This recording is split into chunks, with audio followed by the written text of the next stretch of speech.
Up in the garden and down in the dirt.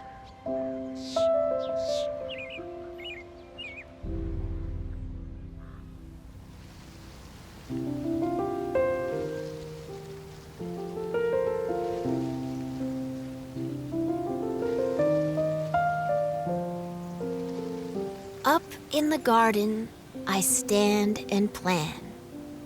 My hands full of seeds and my head full of dreams.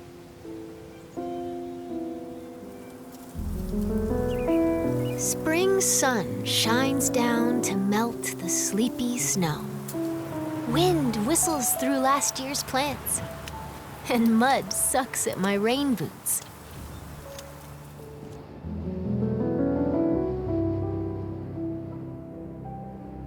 It's not quite time, Nana says.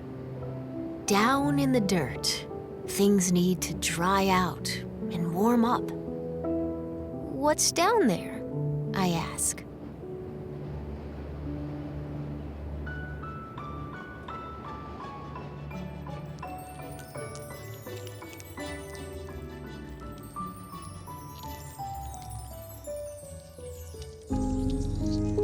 Down in the dirt is a whole busy world of earthworms and insects, digging and building and stirring up soil. They're already working down in the dirt.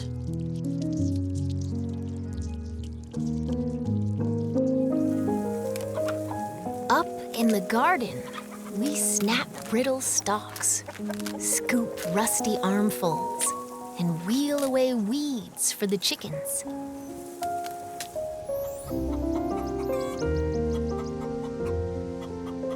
While they squabble and scratch, we spread compost over the soil.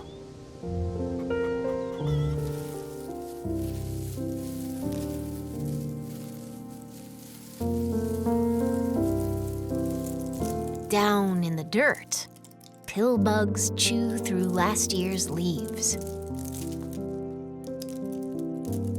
I give a gentle poke.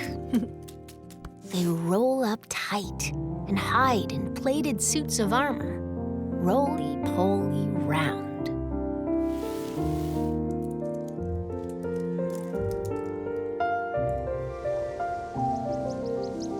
Up in the garden, it's time to plant.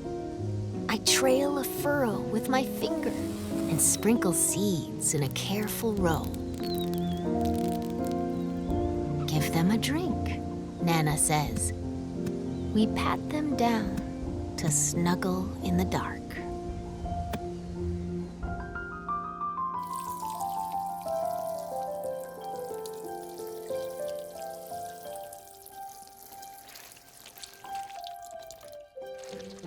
Down in the dirt, a tomato hornworm rests, waiting for wings and the leaves where she'll lay her eggs. Up in the garden, carrot plants sprout.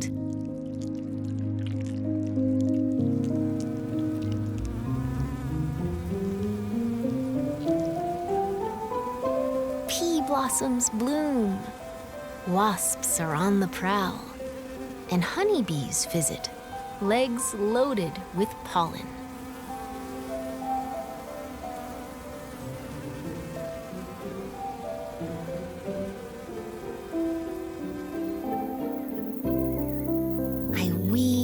Wilt in sun so strong, even Nana looks for shade.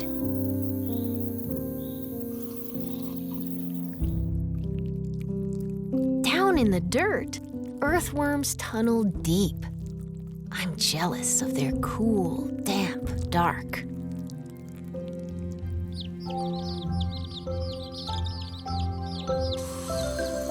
Up in the garden, rain shower. Nana turns the hose on me. Eee!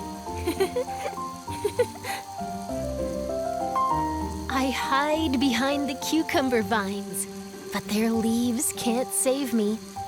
I shiver and laugh, drenched in Nana's rain.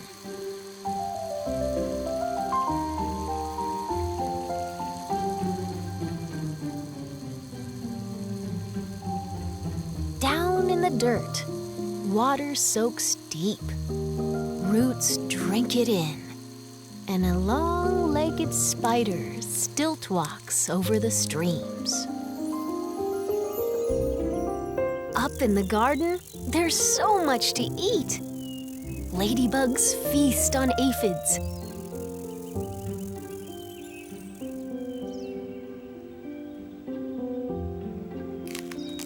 Nana crunches green beans. I bite a ripe tomato, warm from the sun. Juice dribbles down my chin.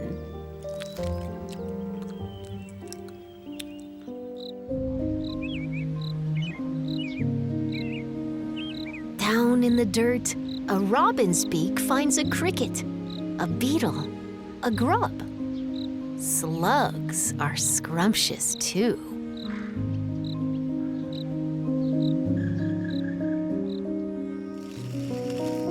Up in the garden, we pick cukes and zucchini, harvesting into the dark.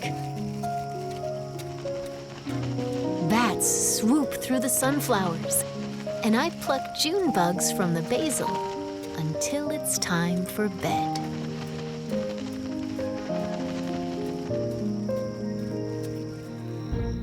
Down in the dirt, skunks work the night shift. They snuffle and dig and gobble cutworms while I sleep.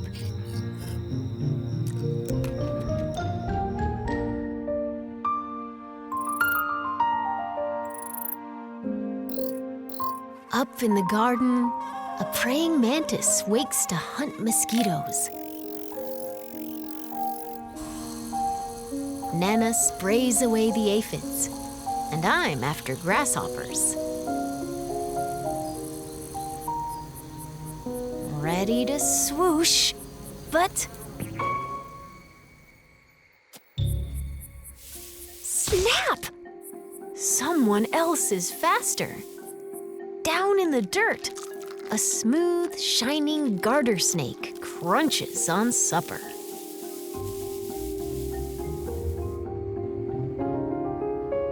Up in the garden, the wind grows cool.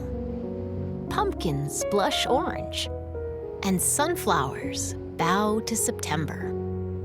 Nana ties them together to build a house for reading.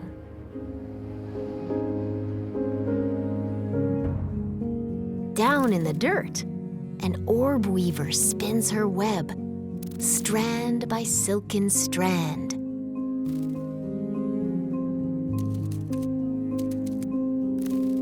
She'll munch on moths tonight.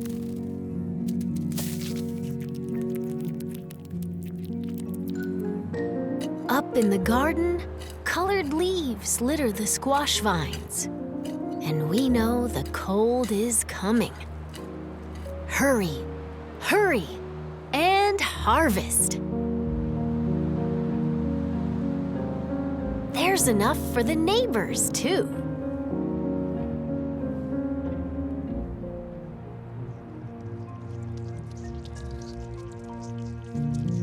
Down in the dirt, frantic ants gather what we leave behind.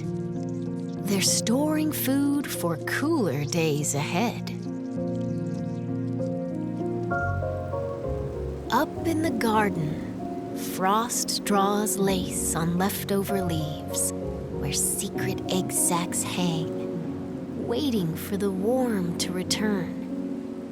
We say goodbye and spread the winter blankets.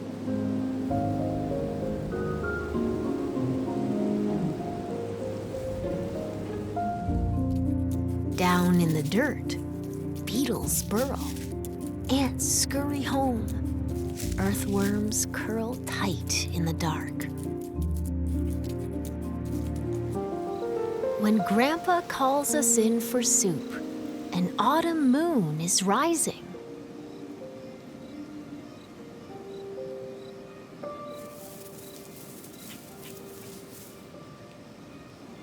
Up in the garden, dry corn stalks tremble, and the wind smells like winter.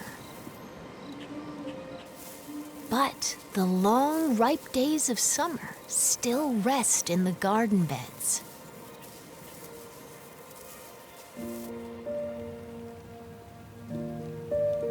The ladybugs and bumblebees, earthworms and ants are hunkered down, hiding, biding their time.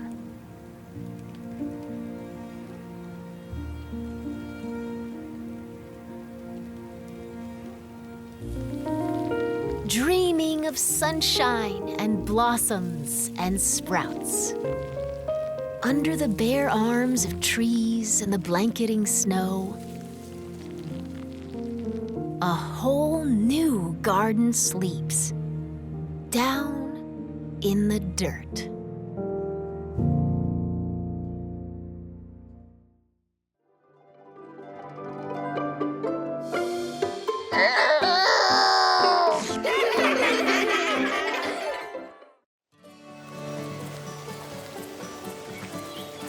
The Tagalongs.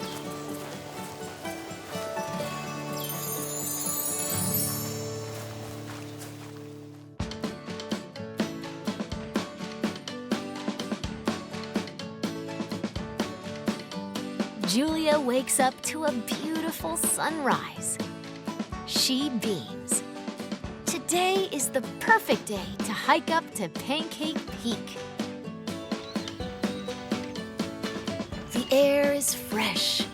Julia is prepared. And she is traveling by herself, just the way she likes it.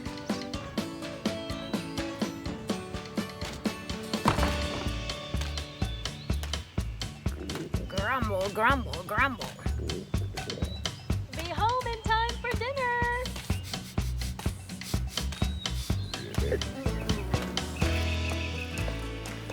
Julia buzzes through the wildflowers of Muffin Meadow.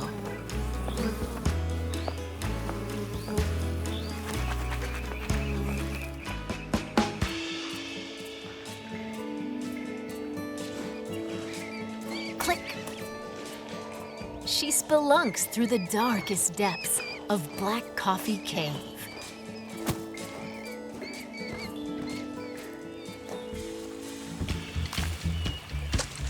And she balances bravely across Bacon Bridge.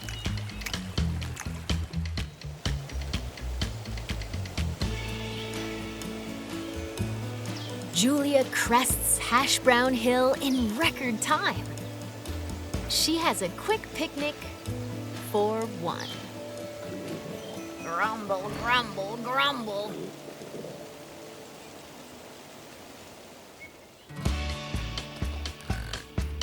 It's just a little farther until she reaches the turnaround at Pancake Peak.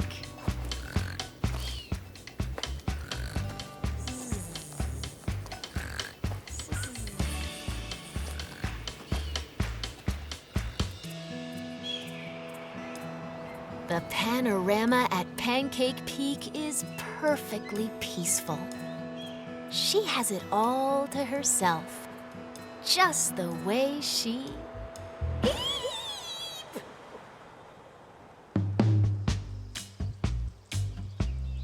A band of bickering creatures disturbs the silence and the view. They notice Julia.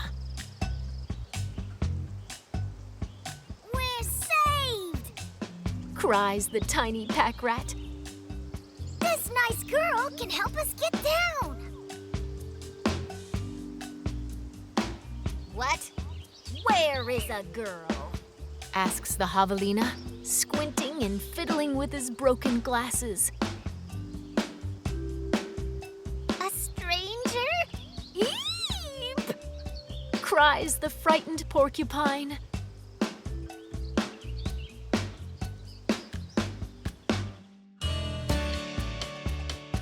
Julia backs away. Oh, I think there's been a misunderstanding. You see, I need to be home in time for dinner, and... My name's Fitz, interrupts the pack rat. This blind bloke is Louis, and that lovely bundle of quills is Violet.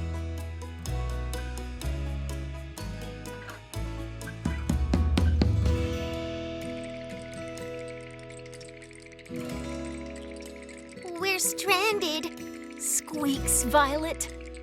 Getting to the peak was fine, but when I saw how high we were, I poofed.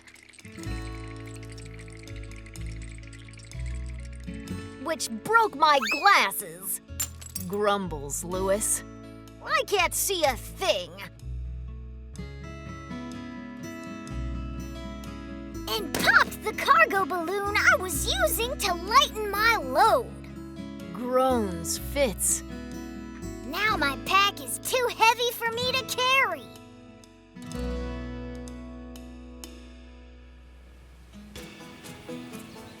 So, what do you say? Can we tag along? Pleads the helpless trio.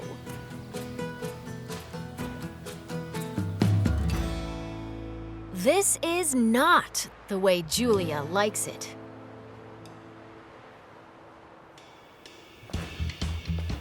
But once they safely return to the base of Pancake Peak, the relieved Tagalongs squeal with glee.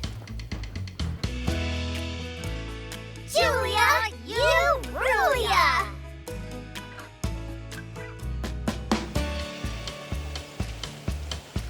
They break for a sunny group picnic at Hash Brown Hill.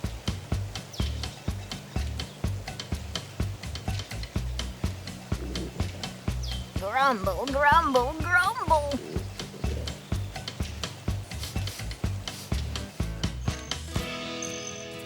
As Fitz opens his backpack, Julia exclaims, "Whoa! A rat's pack is where the snacks are at." After they gobble some of the load, Fitz can carry the pack himself. He shouts, Onward to Bacon Bridge!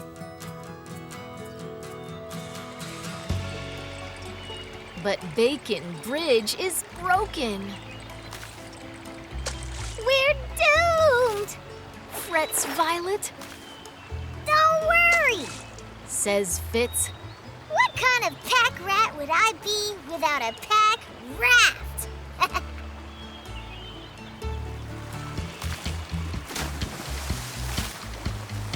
You saved the day, Fitz! Everyone cheers.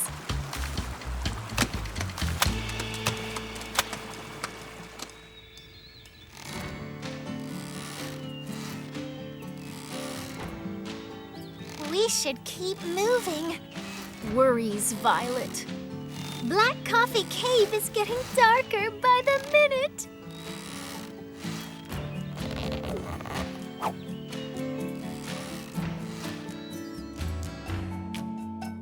Oh no! Julia gasps at the mouth of the cave. I've lost my headlamp. My flashlight is gone too! Fitz cries. Follow me. Grumbles Louis. I can't see, but I have an exquisite nose. Do I smell wildflowers at the other end of this cave? That's Muffin Meadow! Exclaims Julia. Come on, everyone. Louis can get us through this.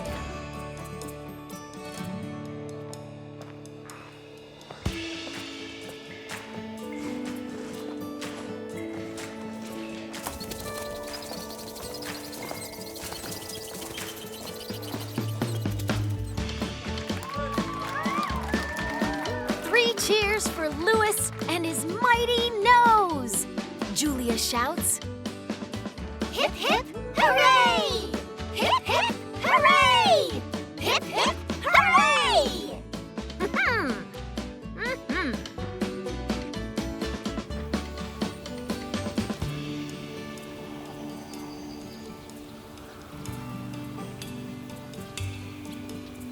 Wait, what happened to Muffin Meadow? Whispers Julia. Look out! It's a trap! Cries Fitz.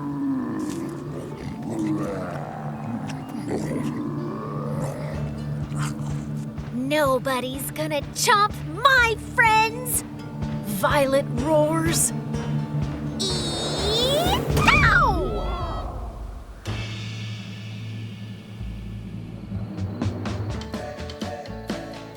Righteous defense, Violet.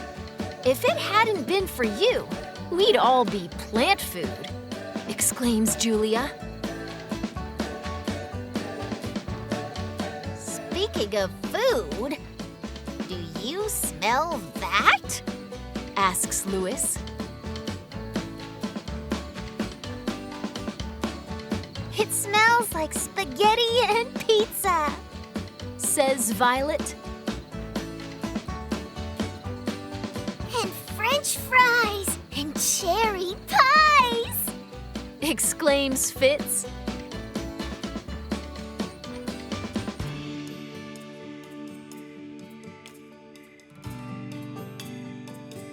It's dinner at my house, says Julia, and we are right on time.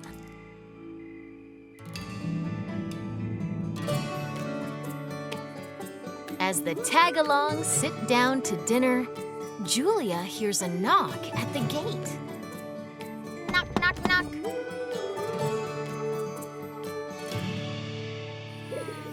Grumble, grumble, grumble.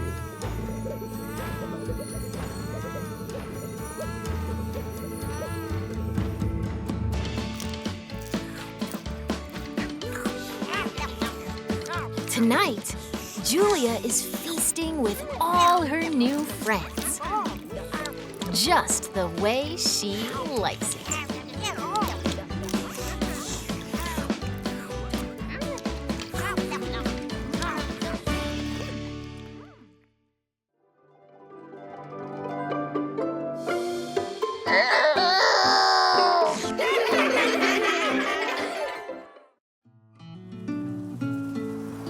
Leaves. An autumn pop-up book.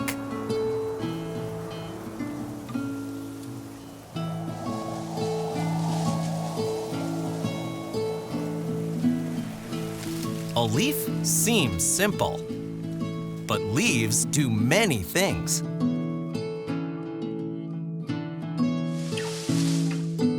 A leaf contains green chlorophyll that helps it use sunlight, water, and air to make food for the plant.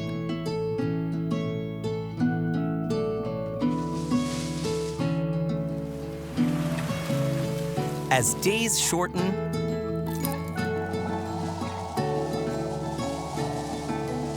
autumn's brilliance flutters down.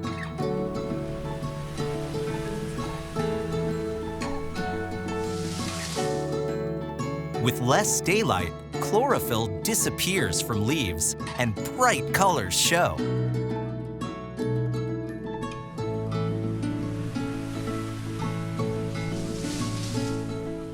As leaves drop, some birds migrate to warmer places.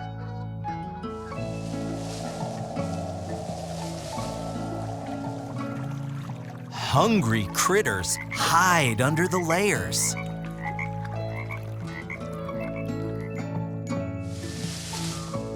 The hedgehog curls up in a prickly ball to sleep, its spine sticking out for protection.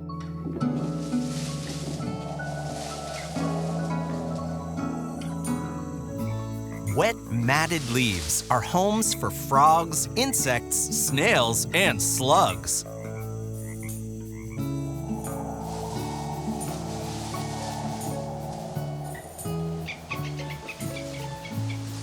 Leaves rustle as animals hustle for food.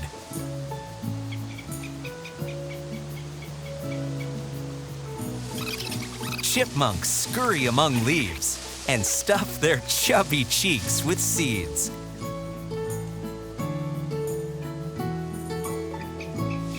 Squirrels bury acorns and nuts under leaves to store for winter feeding.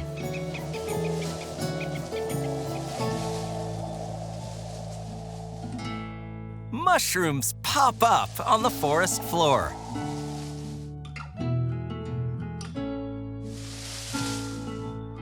Mushrooms often grow in damp, leaf-covered locations.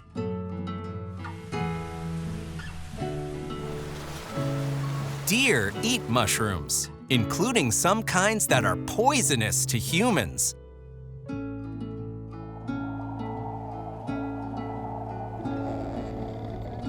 Leaf-lined burrows are cozy for dozing.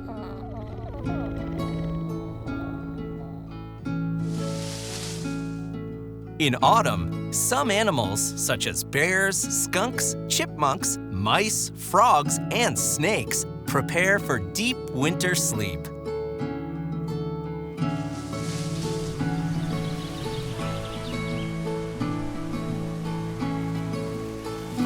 Leaves change. They are so amazing.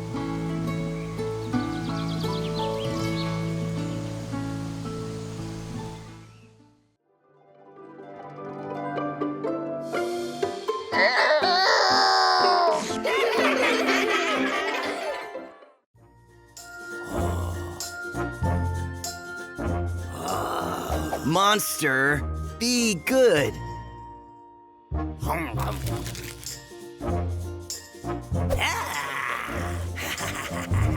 Don't be scared. You are in charge of the monsters. If you tell them how to behave, they will listen.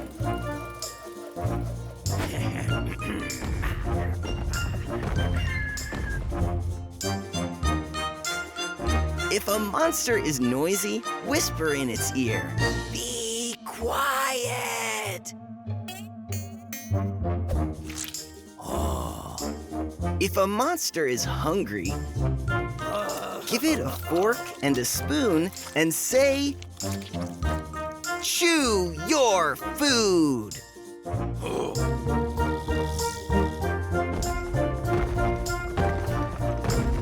If a monster is selfish, say, take turns.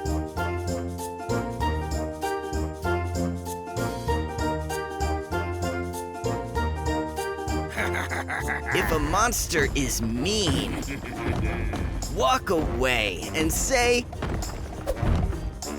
goodbye.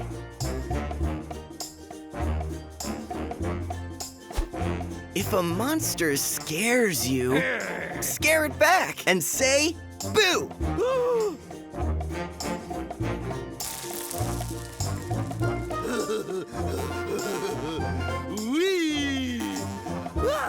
If a monster makes a mess, say, clean up.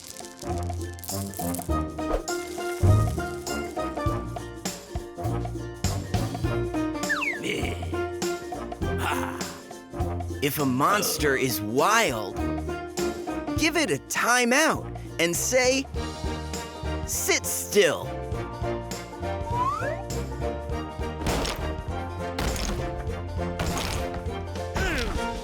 If a monster is tired and grumpy, send it to bed and say, go to sleep.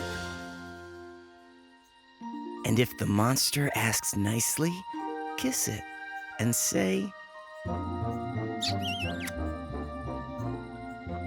good night.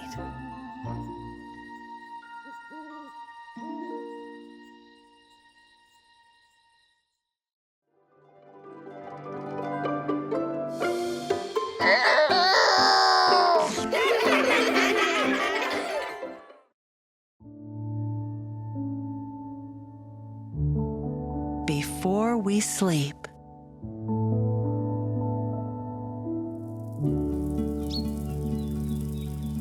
As the season turned, the forest was dressed in new colors of rich amber, burned orange, and chestnut brown.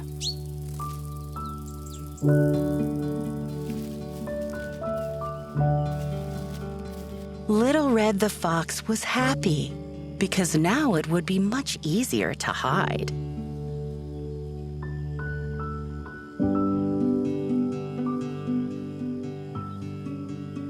A fox Vooks would be hard to spy among the dried brown leaves, burgundy bushes, and coppery grasses. Only in the open meadow would Hazel the dormouse be able to catch sight of Little Red.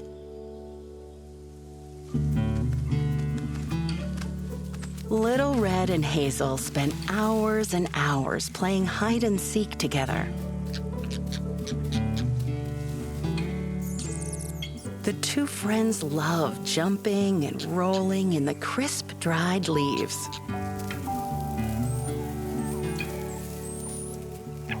They loved the rustling sound. "The leaves are laughing with us," said Hazel joyfully.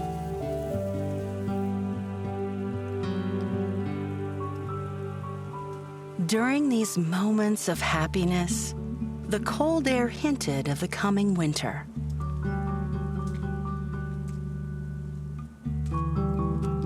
Little Red felt a tinge of sadness. For Red, the smell of winter meant one thing: loneliness.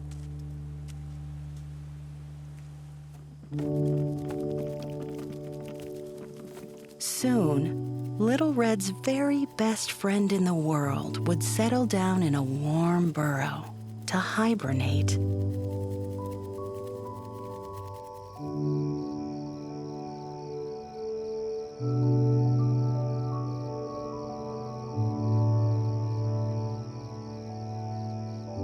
Hazel, perhaps this season you will sleep less, said Little Red hopefully, trying to sound cheerful.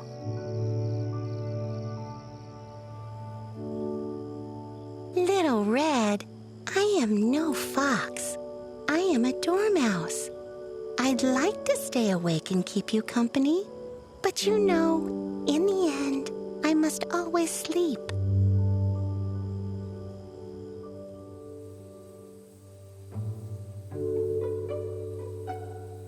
So Little Red started to think of ways to keep Hazel from falling asleep.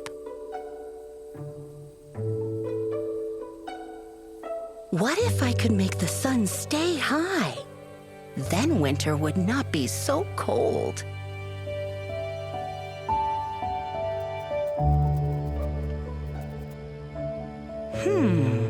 What if I could ask the forest to hold its fruit? Then there would be food all winter long. What if I tickled Hazel to stay awake? Then we could play and play.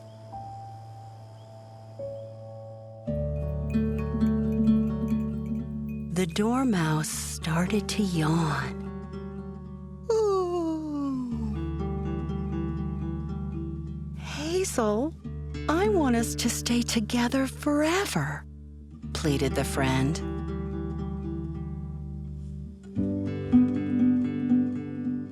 Little Red, I promise, when the winter gives way to spring, I will be here for you, and we will play again. I know, Hazel, but before you sleep, may I tell you a story? Why, yes. Oh, as long as it is short, replied Hazel sleepily, with head nodding and eyes closing.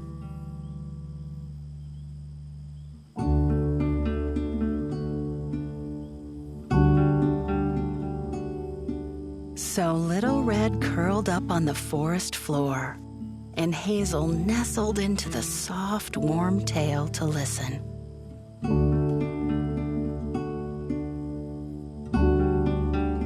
But before a word of the story was spoken, the two friends had fallen fast asleep together.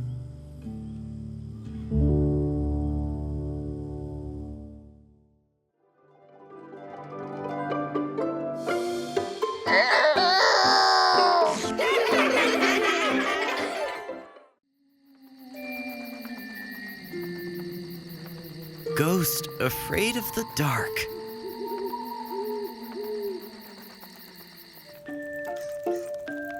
One Halloween, and this tale is true, there once was a ghost, and his name was Boo.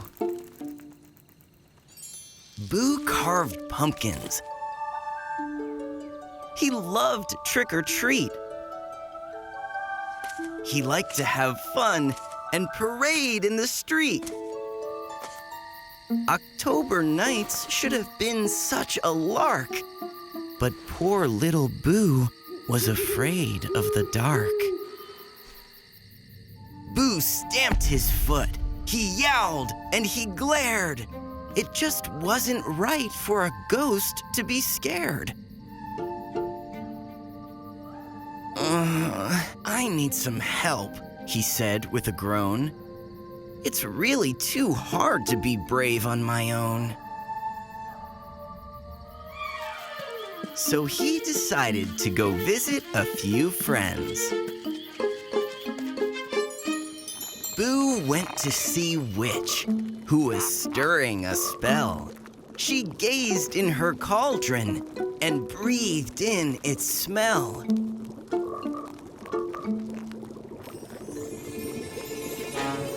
I can't work by day. I make such a stink. It's better when people are sleeping, I think. The dark is our friend. Don't fear the night. Make spells with me until it gets light.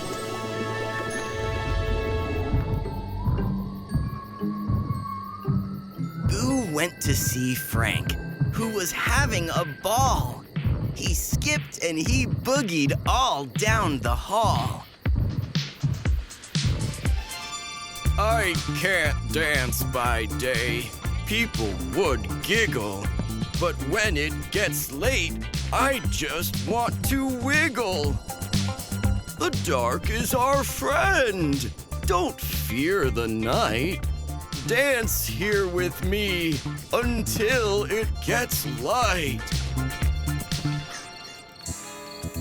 Dracula's house was only next door. When Drac swished his cape, his feet left the floor. I can soar by day. There's no fun in that. The night is the time I turn into a bat. The dark is our friend. Don't fear the night.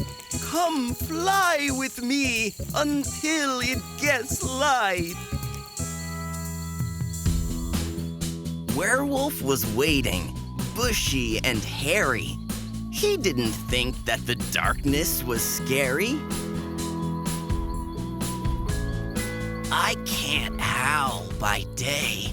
It's really too soon. I need to stand in the glow of the moon. The dark is our friend. Don't fear the night. Shout out with me until it gets light.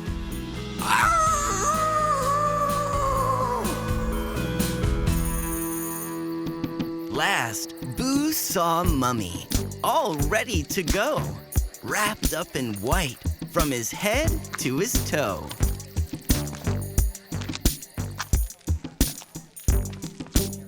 I can't walk by day with bandages trailing. People would trip and then they'd start wailing. The dark is our friend. Don't fear the night. Dress up with me until it gets light. Boo floated home, his face full of smiles. This was the best time that he'd had by miles. The dark is my friend. I don't fear the night. I had so much fun until it got light. It was my buddies that helped me to see. I'll throw them a party A thank you from me. Boo closed the drapes, the house filled with gloom. He needed darkness for his party room. All of that day, he prepared for the eve, hiding all kinds of tricks up his sleeve. Along came the chums that Boo wanted to thank. Witch, Mummy, Drac, and then Werewolf and Frank. "Hey!" shouted Boo as he opened the door. "Let's stay up late. This is no time to snore." The dark is our friend. Don't fear the night. Party with me until it gets light. Boo and his pals had a spooky old time with cobwebs and candy and pumpkins and slime. They made stinky potions. They learned how to fly. They dressed up in rags and they howled to the sky. The night was a hit, packed with wonder and thrills. Then Frank put on music and showed off his skills. The glitter ball turned and the beat sounded thumpy. Boo's feet were skippy and twirly and jumpy.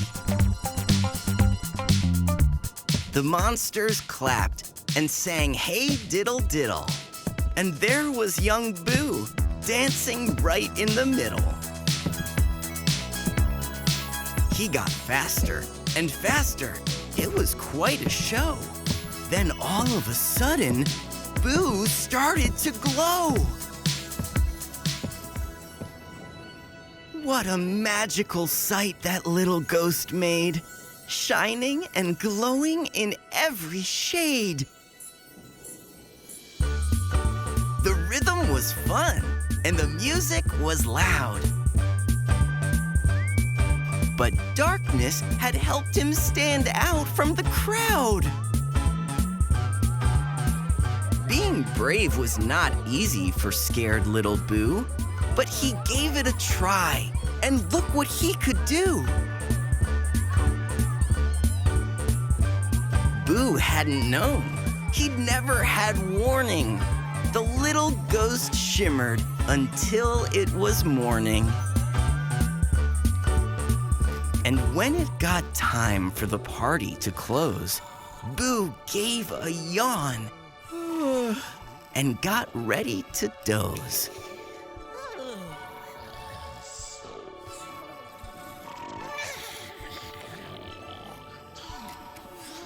The dark is the best. I love the night.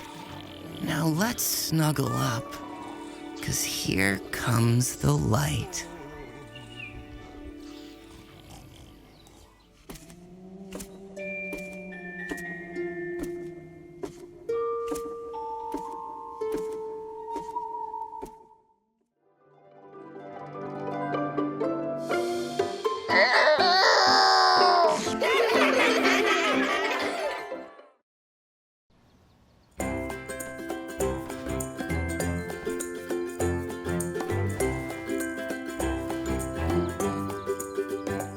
Monster needs one more.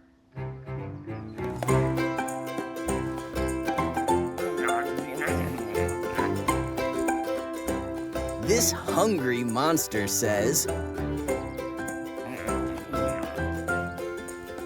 "I have one cookie. I need one more. Another cookie to chew."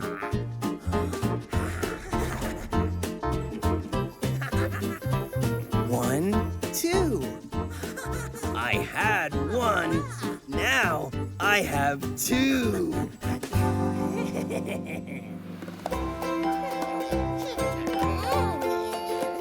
This not-so-happy monster says, I have 2 balloons. I need 1 more. Another balloon just for me.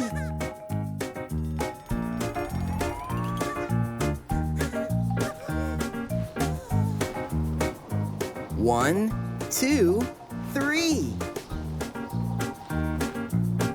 I had 2. Now I have 3.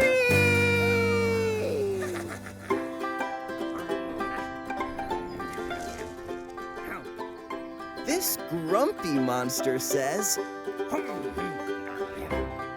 I have 3 apples. I must have 1 more. Another apple. Here's 1 more. 1, 2, 3, 4. I had 3. Now I have 4.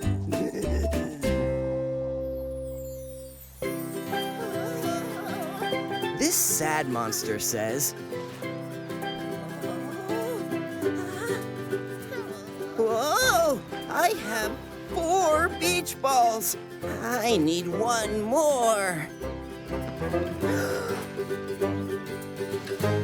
Whoa! Another beach ball. Like the water? Can you dive? 1, 2, 3, 4, 5. I had 4. Now I have 5.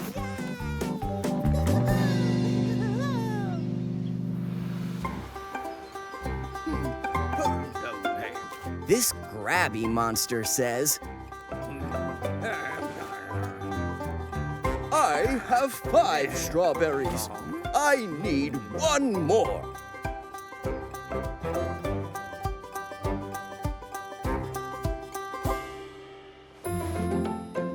Another berry.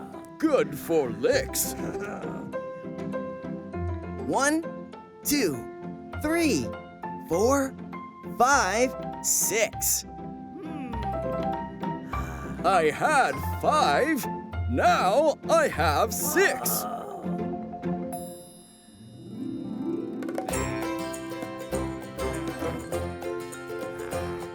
This grouchy monster says, I have 6 crackers. I need 1 more.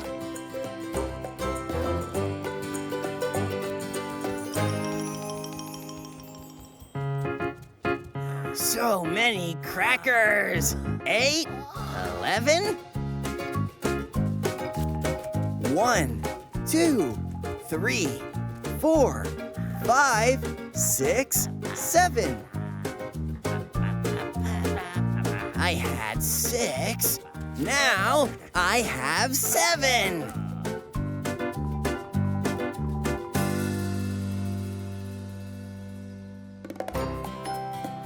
This candy-loving monster says, I have 7 jelly beans. I need 1 more.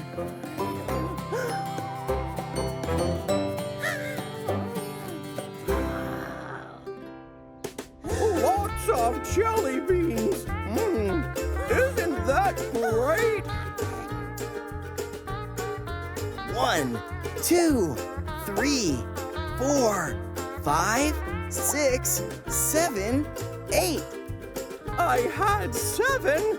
Now I have 8.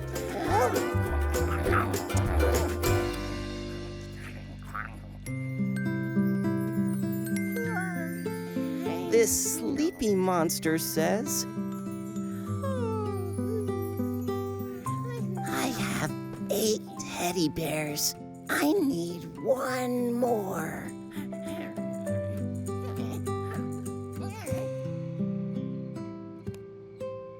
A gold bear. That's so fine. 1, 2, 3, 4, 5, 6, 7, 8, 9. I had 8. Now I have 9.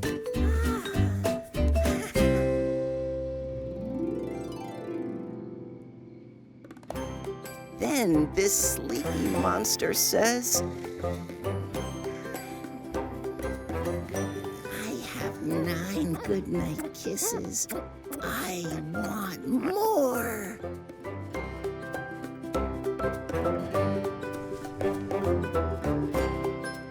More, more. Mama, kiss me again.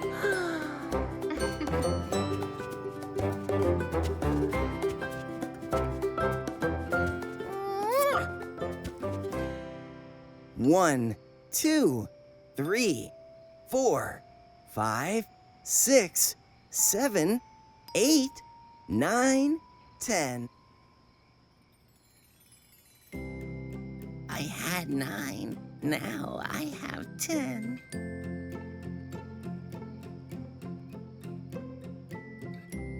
I'm cozy. I'm snug. Now all I need is one big hug.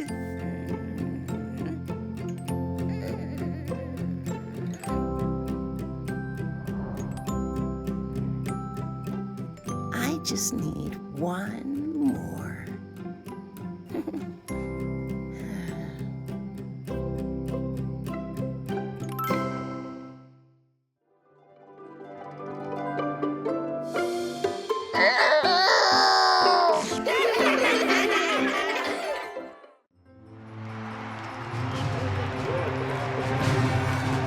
Ronnie and His Grit.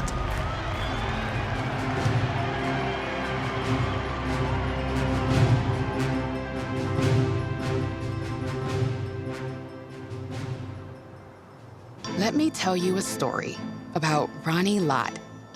When others gave up, Ronnie did not. Ronnie always did what he set his mind to. Dedicated and tough, through and through. As a boy, he bought shoes that were red as fire. The commercials said they'd make him fly higher. So with all of his effort and all of his might, Ronnie prepared for his very first flight. But all his excitement and thrill didn't last. He jumped through the air, but came crashing down fast.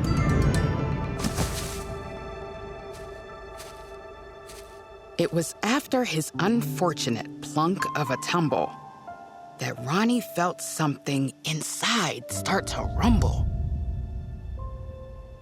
He sat there a bit, somewhat battered and bruised, and brooded across from his new pair of shoes.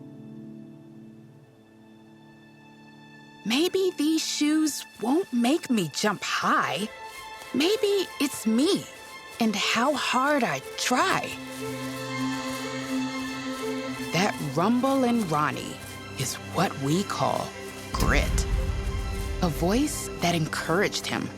Don't ever quit. Grit followed Ronnie as he grew and grew, every time that he played or tried something new. He was skilled at sports, and that helped him thrive. But grit always urged him, continue to strive.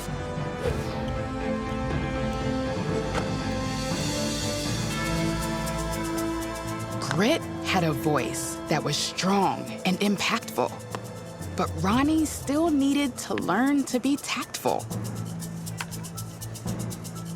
Like when his coach said, "Throw as hard as you can," and he knocked someone over. That wasn't the plan. Respect those around you, his dad would say. Ronnie listened and learned along the way. In high school, Ronnie joined the football team and suddenly knew that he had a dream. When he put on his helmet and all of his gear, he felt that same rumble. His purpose was clear. While he missed some tackles and dropped some balls, he never gave up or stopped giving his all. When he fell, Grit told him, "Get back up again." When he lost, Grit said, "I know we can win." His mistakes were chances to try a new way, and tomorrow was always a brilliant new day.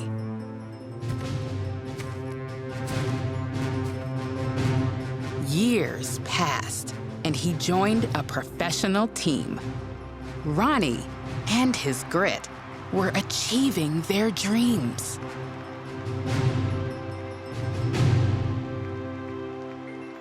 Sometimes he got hurt, and sometimes his team lost. He kept doing his best, no matter the cost. One fateful day on the football field, he was put to the test, and his grit didn't yield. Ronnie got hurt. It was really a zinger.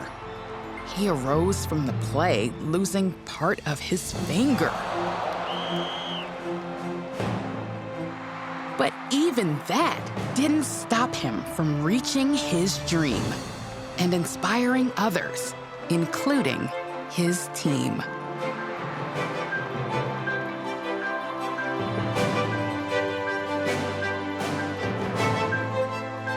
Today, Ronnie's football days are past, but his grit stays strong and always will last. He continues to give everything his all, whether teaching kids or playing ball. Every time he helps inspire someone, every time he cheers on his daughters or sons,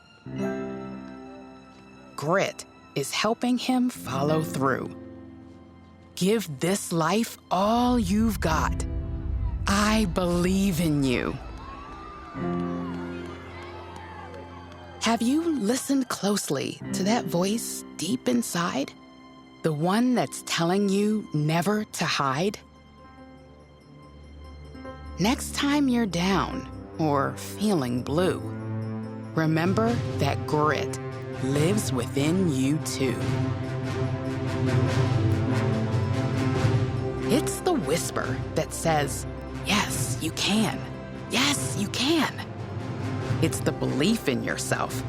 It's your greatest fan. It's never too late to call up your grit, your own tiny voice that rumbles. Don't quit.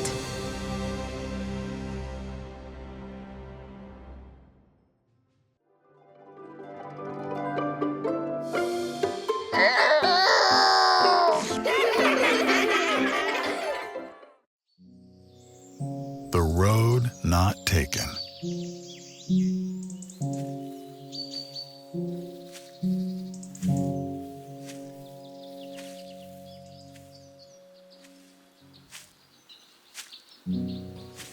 Two roads diverged in a yellow wood. And sorry I could not travel both and be one traveler.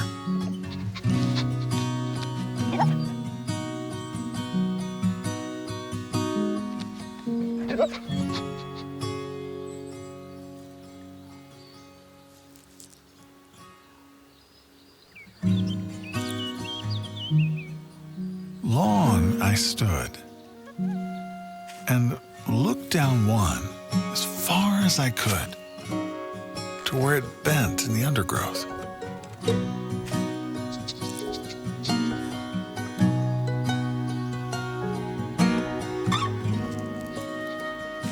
Then took the other as just as fair.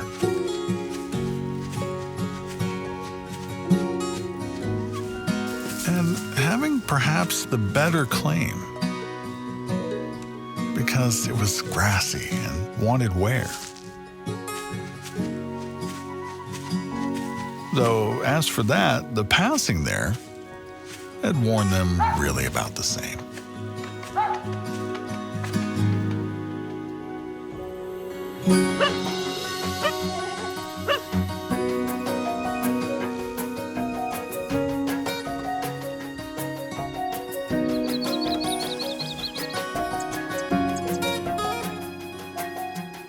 And both that morning equally lay. In leaves no step had trodden black.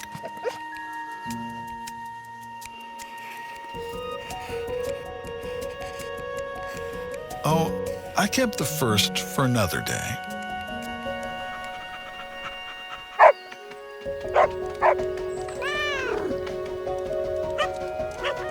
Yet, knowing how way leads on to way.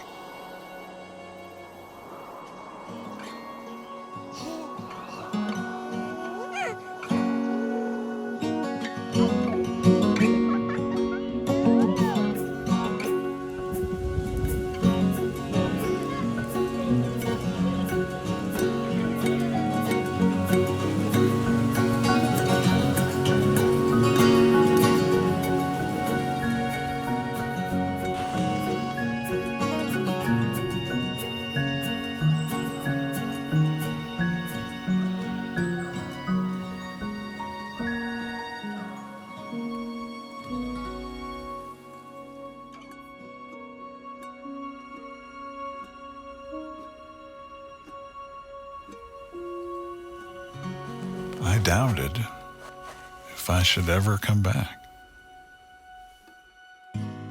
I shall be telling this with a sigh. Somewhere ages and ages hence, two roads diverged in a wood, and I took the one less traveled by.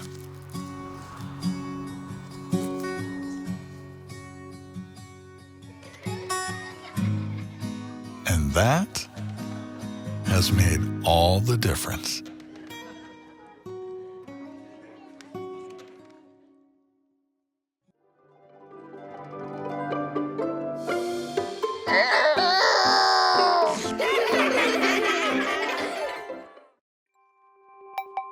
Who is Boo? And is a Norbook?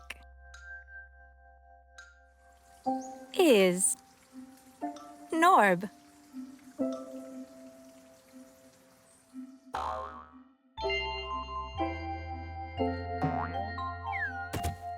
Where are you? I'm digging for unicorn horns in the yard, but I just hit a thingamajig, and it's hard. Ooh.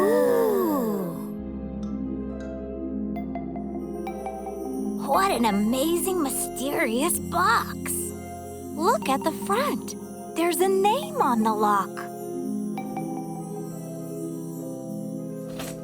Who is Boo? Let's go find out.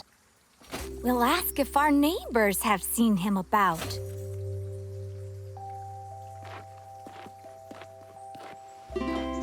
Hey there, Hugh.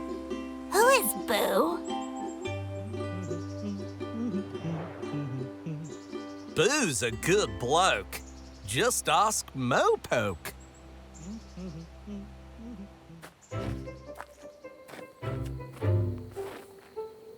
Who is Boo?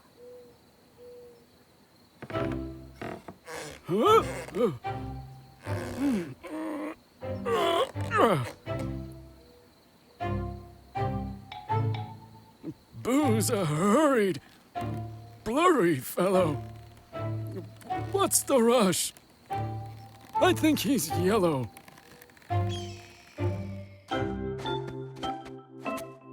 Who is Boo?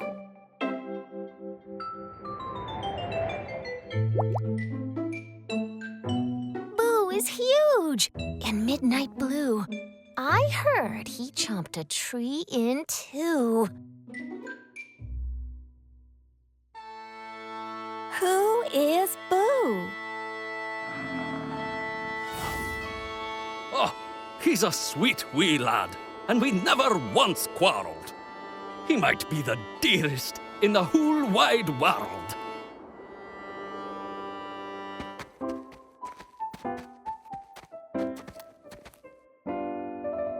Who is Boo?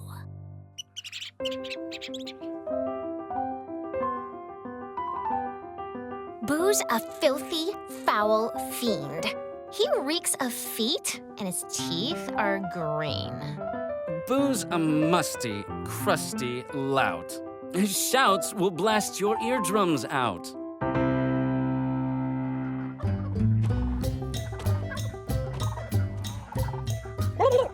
Gobbledygook!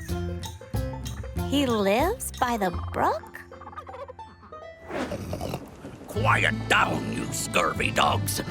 You're louder than a herd of hogs. Boo would barbecue you two and use your spleens to make a stew. He's red as rage, with claws galore and jaws the size of dinosaurs. Don't become the adorable feast of that deplorable, horrible beast.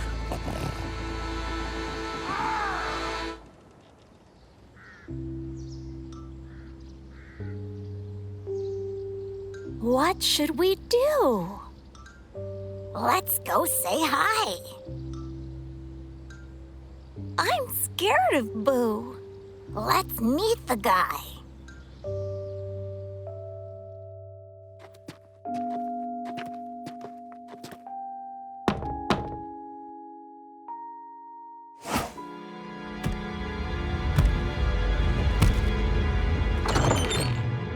Who are you? Is this your old box? We don't mean to bug you. Holy socks!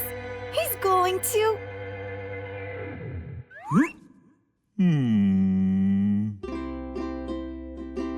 hug you? This beat-up box means lots to me. Please come in for snacks and tea.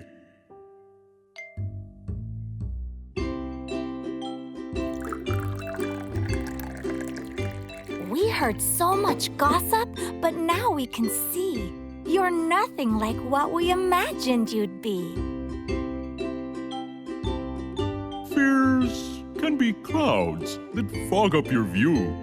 And not every story and rumor is true. I'm usually fun, but sometimes I'm sad. Sometimes I'm sweet, and sometimes I'm mad. I'm red and green and orange and blue, a swirl of many things, like you. I am Boo, and I'm one of a kind. Get to know me yourself and see what you find. We like you, Boo. I like you too.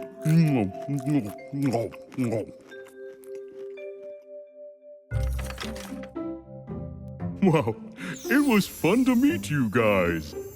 Before you head home, I have a surprise.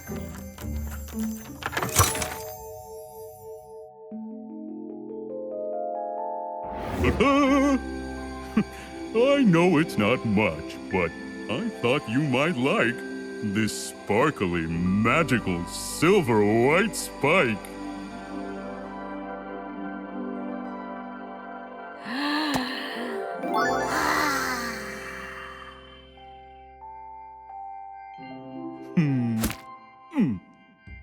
Ow. The end.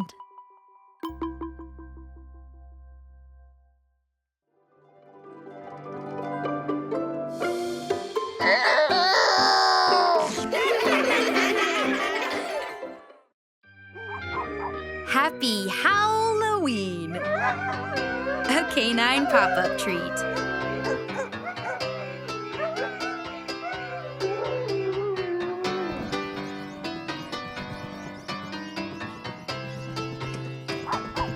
Bow, wow, wow. It's Halloween. What a doggone silly scene.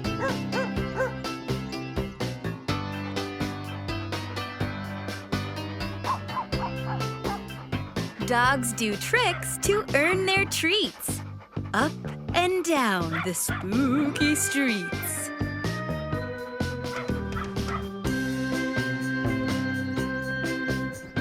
Pooches prance on every stoop. A barking bee leaps through a hoop.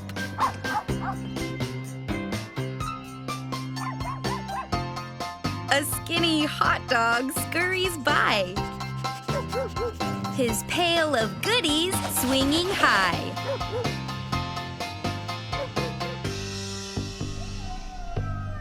On silent paws, a ghost appears. Above the sheet, poke perky ears.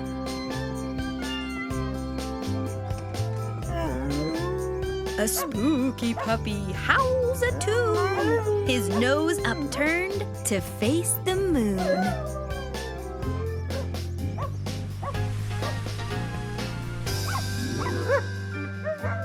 Pumpkins dash here and there, with glowing eyes that give a scare.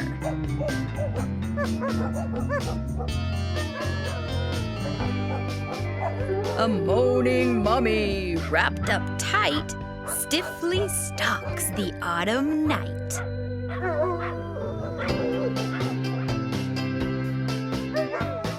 At last, the dogs have got their fill. They gather on a nearby hill. And then this silly canine crew yaps happy Howloween to you.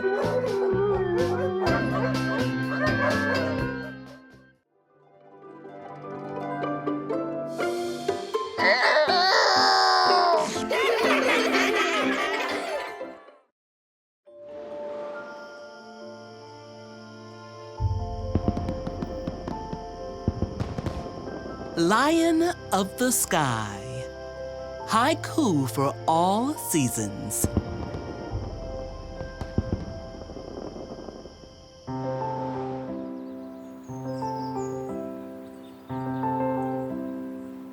Spring.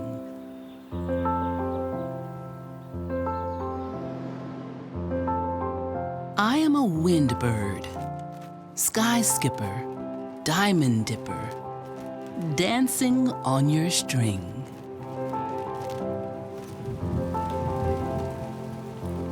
Colorful flowers. We sprout on stems of people, bloom only in rain. Twigs, sticks, mud, feathers. I'm a closely woven home for cheap, chirping chicks. Shh, here's my secret. Soft petals hide inside me. Coming soon, a bloom. I'm a wriggling tube, soft underground tunneler. I fear early birds.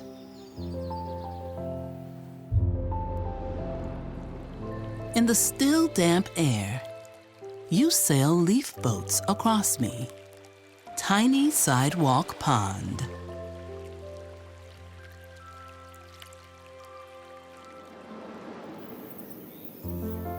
Summer.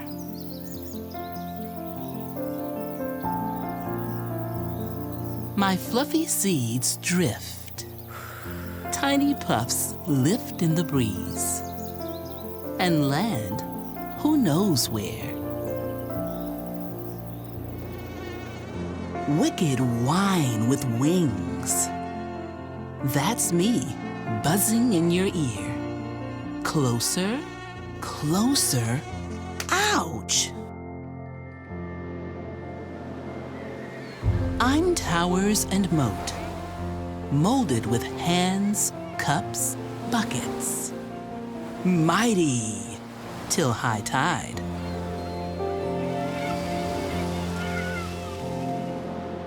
I love summer fields. Left field, right field, center field. I fly to them all. Fire in our bellies. We flicker, flash in twilight. Rich meadow of stars.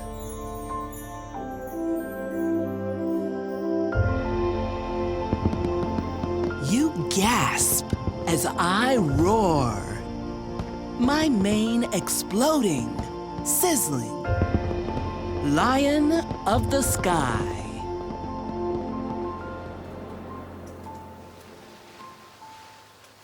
Fall.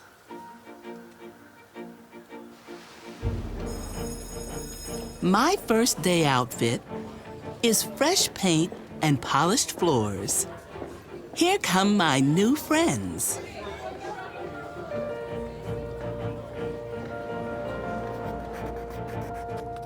I'm a yellow train, carrying thoughts from your brain to the waiting page.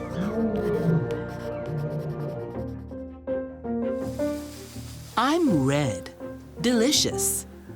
With a quick twist of your wrist, I'm free from the tree.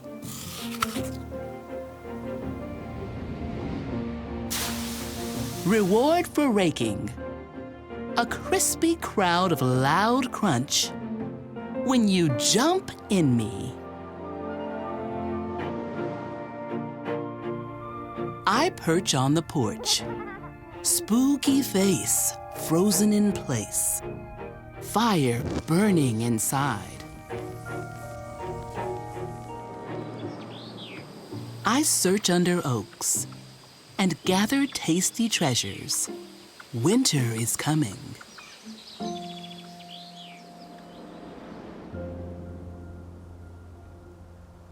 Winter. We are knitted twins, soft as kittens, warm as hugs, waiting to hold hands. I'm cold confetti, falling from a crystal sky, blanketing the town.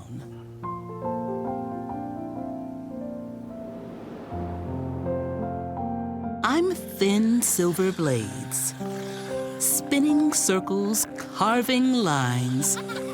You and I, we fly. Lie down in whiteness. Kick and swish and wave your arms. Give me winter wings.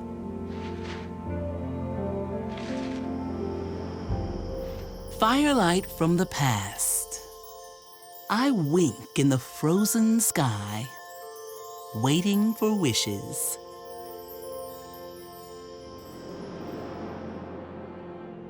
In fur coat and cave, I exhale white clouds of breath. Dream of sun, green, spring.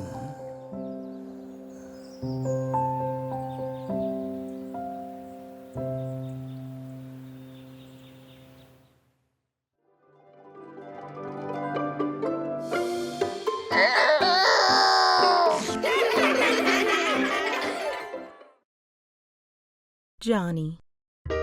Story by Leslie Falconer. Pictures by Chris Lynch. Johnny loved apples. He ate apples for breakfast. He ate apples for lunch. He ate apples for dinner. but he always ate alone. This made Johnny sad. So Johnny decided to share his apples with others. First, he walked to Ohio. The path to Ohio twisted and turned. Along the way, a few seeds tumbled out of his pouch. When he arrived in Ohio, he planted 2 seeds. The 2 seeds grew into 2 trees that produced many apples.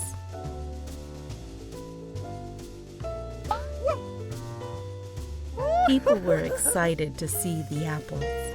They picked them and took them home. Together, they ate apples for breakfast. They ate apples for lunch. They ate apples for dinner. Johnny liked making friends, so he decided to share his apples with others. Next, he walked to Michigan.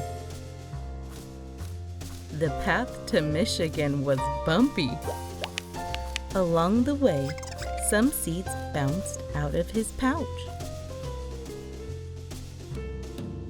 When he arrived in Michigan, Johnny planted 4 seeds. The 4 seeds grew into 4 trees that produced many apples. The townsfolk were amazed. They picked the apples and took them home. Together, they ate apples for breakfast. They ate apples for lunch. They ate apples for dinner. Johnny decided to share his apples with even more people. Finally, he walked to Indiana. The path to Indiana was windy. Along the way, some seeds blew out of his pouch. When Johnny arrived in Indiana, he decided to plant his last 6 seeds. But all of the seeds were gone. Oh no! Without the seeds, he could not share the gift of apple trees with anyone else. But then, Johnny noticed a small, brown squirrel. He was holding something in his paws. The missing apple seeds. The squirrel shared the seeds with Johnny. Together, they planted 6 seeds. The seeds grew into 6 trees that produced many apples. People were excited to see the apples. They picked them and took them home. They all ate apples for breakfast. They all ate apples for lunch. They all ate apples for dinner. The end.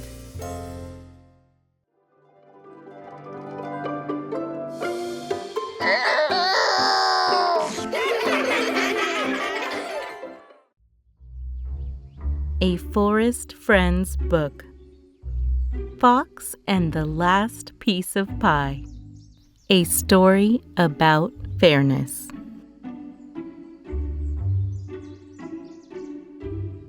As the sun came up, Fox opened his eyes and stretched his legs. "It's a perfect day for an apple pie," exclaimed Fox. He grabbed a basket and walked to the red apple tree in search of 10 big apples. Fox loved apples, but he loved baking his famous apple pie even more. When he arrived at the apple tree, there were exactly 10 apples. He gathered all of them and took them home. Later that morning, Bear visited the tree, but there were no more apples. In the afternoon, Raccoon visited the tree. But there were no more apples. Meanwhile, Fox made his pie crust. He mixed flour, sugar, butter, and salt in a bowl. Then he rolled out the dough and laid it inside a pie pan.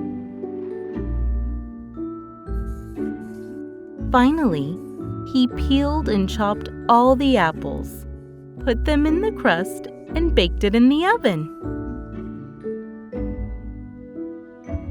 When the pie was done, he put it in the window to cool. The smell of sweet apple pie spread throughout the forest. Fox heard a knock at the door. It was Bear. "Hello, Fox. I smelled an apple pie. May I come in and have a piece?" Fox welcomed Bear and cut him a piece of pie. There was another knock at the door. It was Raccoon. "Hi, Fox. I smelled your famous apple pie. May I come in and have a piece?" Fox welcomed Raccoon and cut him a piece of pie. Fox, Bear, and Raccoon each ate a piece of pie. They licked their lips and looked at the pie pan. There was only one piece left, and they all wanted it. Who should get the last piece? Fox suggested, "We can be fair and split it into 3 pieces." Fox cut the last piece into 3 equal parts. They all enjoyed the pie together, every last crumb. The end.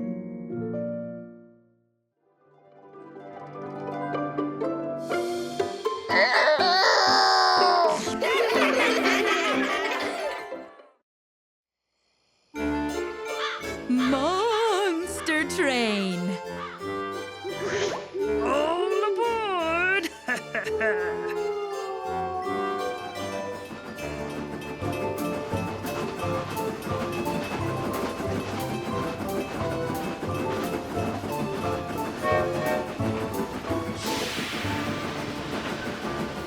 A.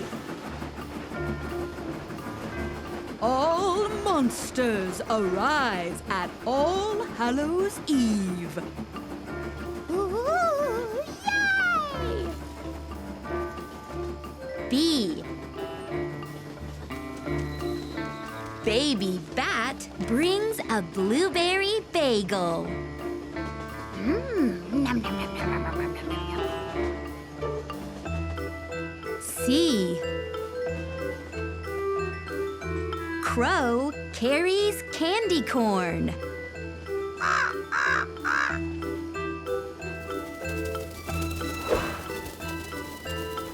D. Dracula draws a daring dragon.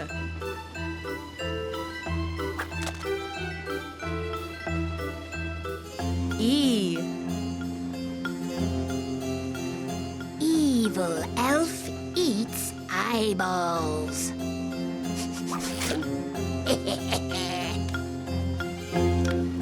F. Frankenstein's monster is frightened of fire.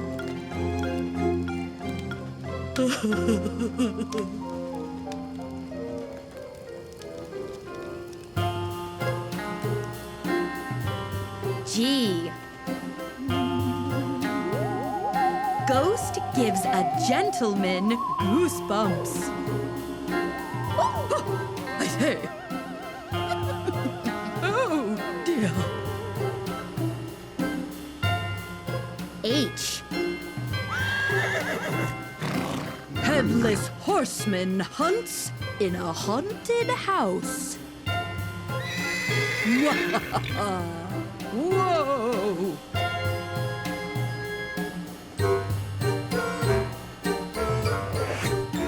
I. Imp inspects insect ice cream.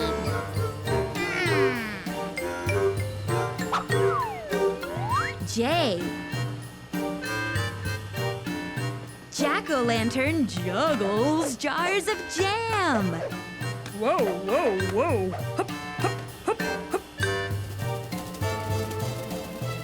K. Kraken eats kidney beans with ketchup.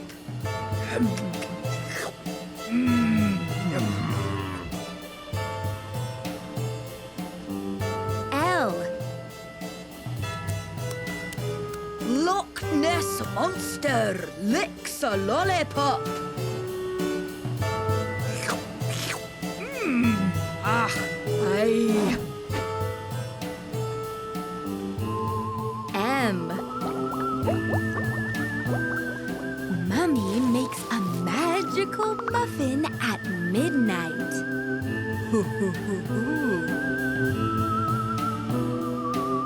N.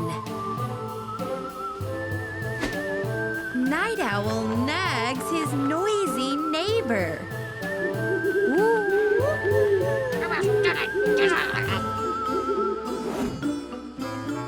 O.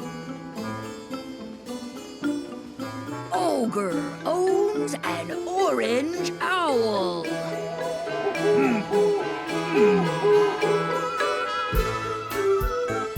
P.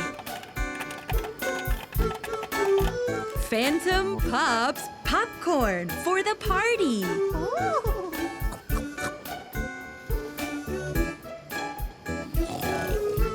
Q. Questing beast quivers quietly.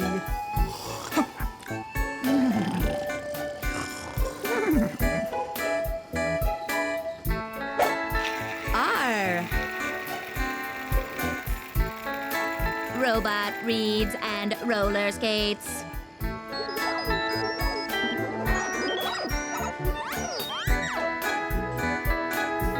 S. Skeleton sips spider soup.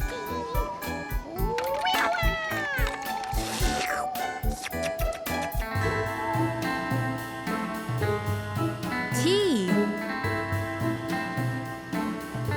Troll tastes terrible toast.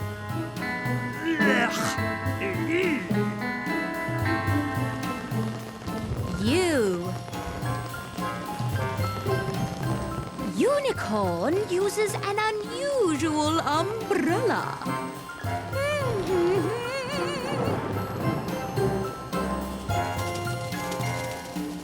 V. Vampire becomes a vegetarian.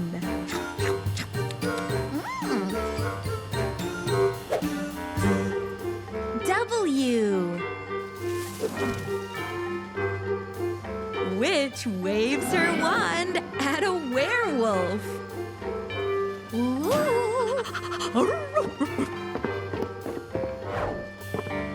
X. Zana offers extra X-rays.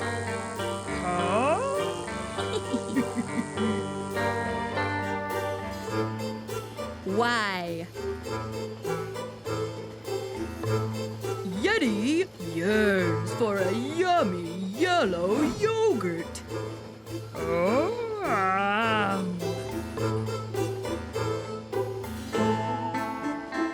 Z. Zombie zigzags through to Zombieland.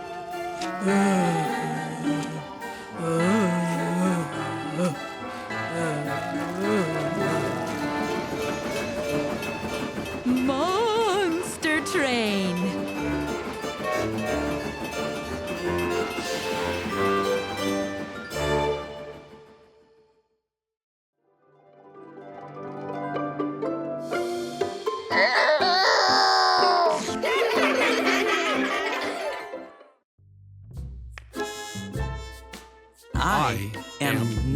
scared. I am not scared. I am not scared. You are scared. I am not scared. Are you? No, I am brave. This will be fun. You look scared.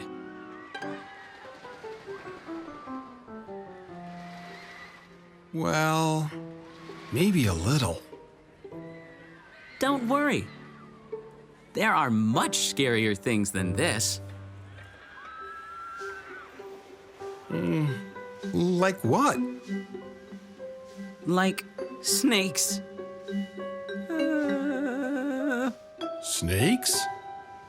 Yes, they are scary. Or what about a tub of hairy spiders? Now that is scary. Or a pit of hot lava. A pan of fried ants. An alien with pink eyes and furry teeth. A roller coaster. With a snake! Let's be scared together. Okay.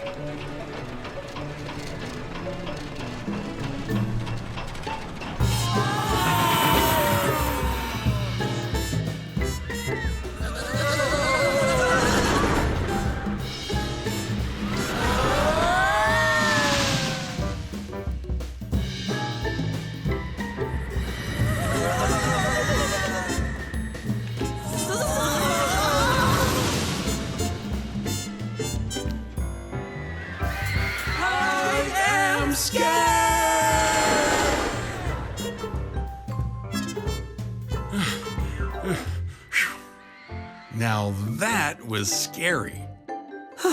The scariest. Huh?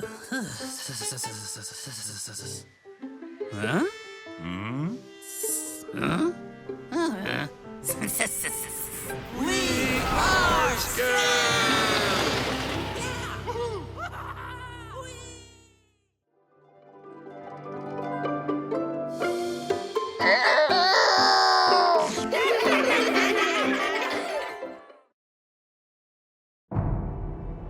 Mouse Mystery.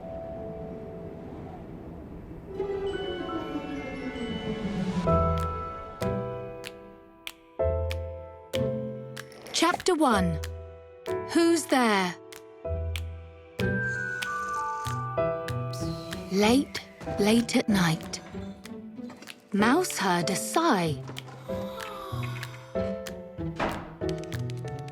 Then a scratch. Then a scrape. Then an odd little cry.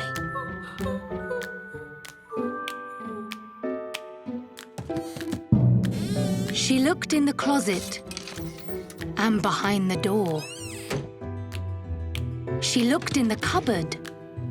She looked in the drawer. She checked very carefully under the chair.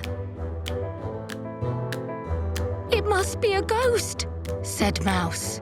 Who's there? Chapter 2. A Plan.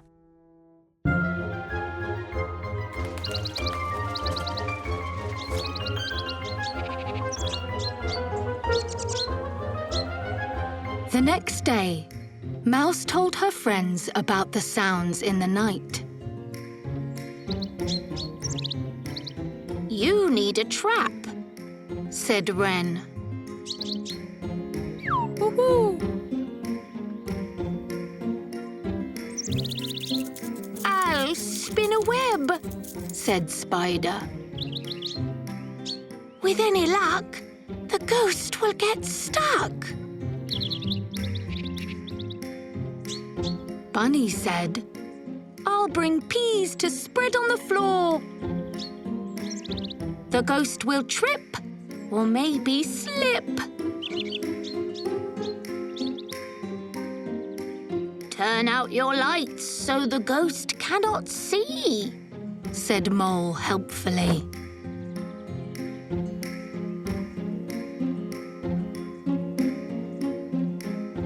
It won't work, said Goat. Woohoo! Chapter 3. Setting the Trap.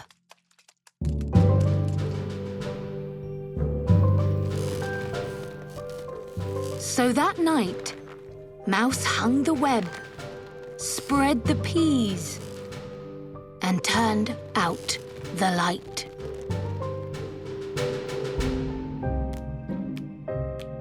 And late that night, Mouse heard a sigh. Then a scratch.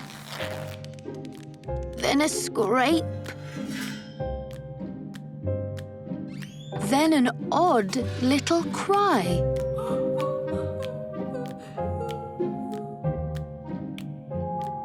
Mouse hopped out of bed, excited to see what she had caught. Oh! But she slipped on a pea. Whoa! She fell into the web and got stuck like a fly. This plan does not work, said Mouse with a sigh.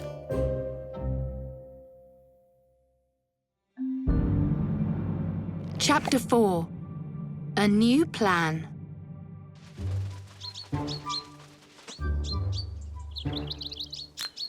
I told you so, said Goat the next day. For catching a ghost, that's not the way. Then tell us what is, Mouse said to Goat. Please. Of course, said Goat. The best way is cheese. Chapter 5. Catching the Ghost. So that night, Mouse put cheese on the table and behind the door and under the chair on her shiny new floor. Then she hid in the closet, as quiet as a mouse, and perked up her ears to the sounds in her house. And she heard nibble, nibble, nibble, slurp, slipper, slapper, slobber, burp. Chapter 6.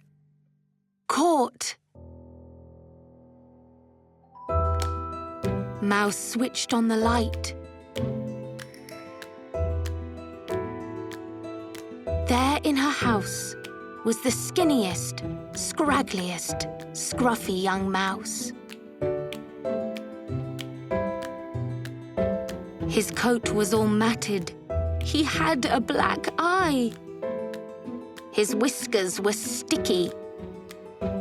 Miss Mouse said, "Oh, my!" "Please, miss," said the mouse, "don't send me away. I don't have a home. If you let me stay, I'll wash your windows and scrub your floors and make your bed and paint your doors and..." "Calm down," said Miss Mouse. "Of course you can stay. When you've had a bath. What's your name, anyway?" "Malachi Gimcrack," he said. "Call me Mac." Chapter 7. A Happy Ending.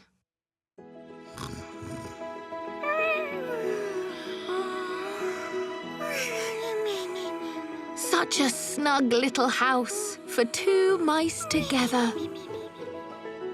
In rain and in shine, in all kinds of weather.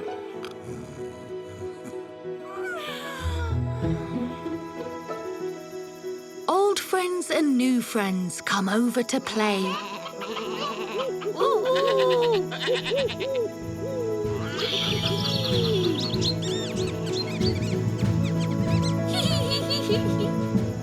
And this mystery ends with a party. Hooray!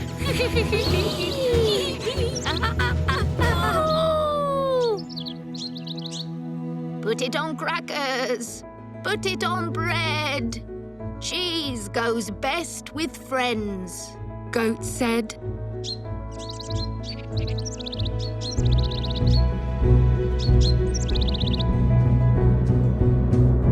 The end.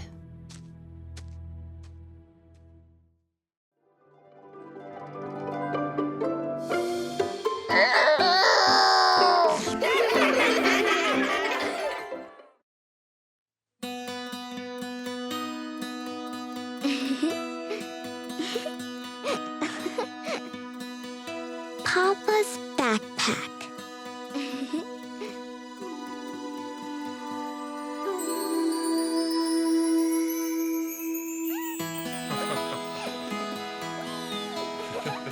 My papa is a soldier with arms strong and warm. My papa is a soldier, and sometimes soldiers go away for a while to help for a while, so I can stay and play.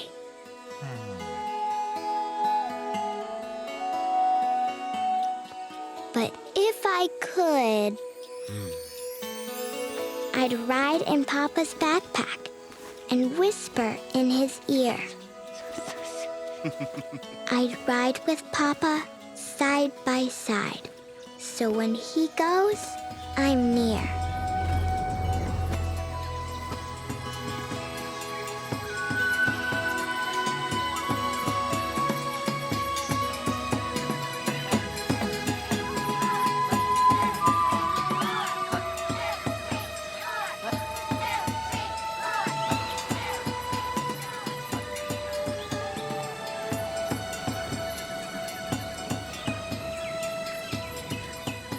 Me and my papa. Papa, papa, pa. Me and my papa. Papa, papa, pa.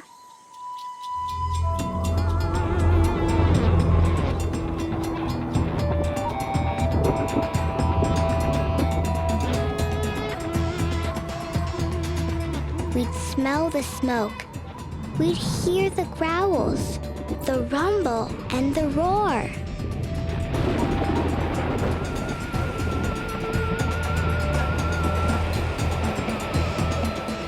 We'd feel the sting, the twisted wind.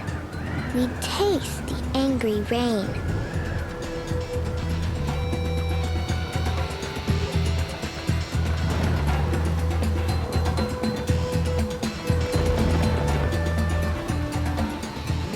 But side by side, we'd ride the storm, and side by side, we'd find our way.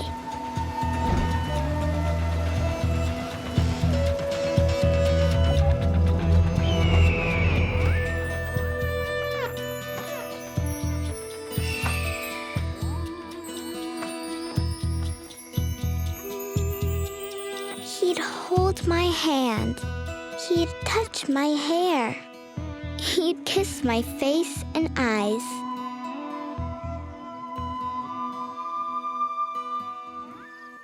Me and my papa. Papa, papa, pa. Me and my papa. Papa, papa, pa.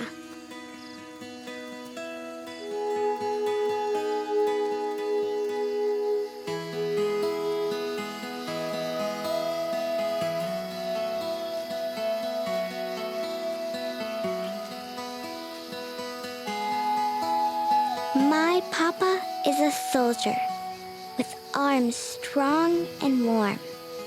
My papa is a soldier, and sometimes soldiers go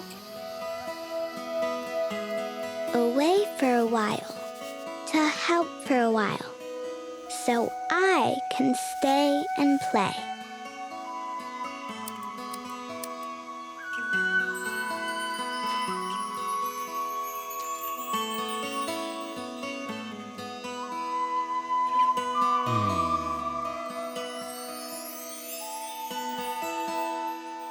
But if I could,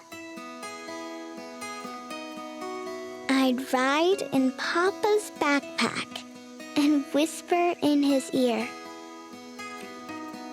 I'd ride with Papa side by side, so when he goes, I'm near.